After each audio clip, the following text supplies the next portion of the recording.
ప్రియమైనటువంటి దేవుని బిడ్డలారా, పరిస్థితులు ప్రతికూలంగా ఉండొచ్చు, పరిస్థితులు ఏమాత్రం మారుతాయి అనే గ్యారెంటీ లేకపోవచ్చు, ఎంత కాలం ఉన్నా ఈ జీవితం ఇంతేనా అనిపించవచ్చు. బంధకాల్లో ఉన్నానని గ్రహించిన ఏ వ్యక్తి అయినా ప్రభు పట్ల నిరీక్షణ కలిగి ఉంటే స్థితిగతులను మార్చగలడు. స్తోత్రం.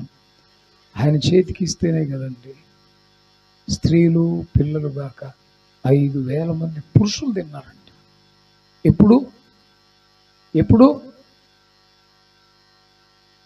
ఆయన చేతికి ఇవ్వబడాలి. చేతికిస్తే పైకెత్తి ఆస్వాదించాడంట. చేయి పైకెత్తి ఆస్వాదించాలంటే చేతిలోకి రావాలి. చేతిలోకి వస్తేనే విరవబడతాయి, విరవబడితేనే మిగిలిపోతాయి. స్తోత్రం, స్తోత్రం. చేతికి అప్పగించుకోకపోతే విరుపు లేదు, విరుపు లేదు అంటే దీవెన లేదు, దీవెన లేదు అంటే భవిష్యత్ సమృద్ధి లేదు. ఆయనకు అప్పగించుకుంటే ఆయన ఏమైనా చేయగలడు.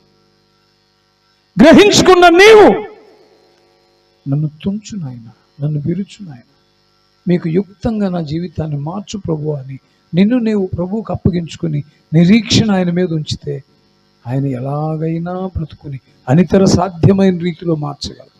Praise the lord, praise the lord.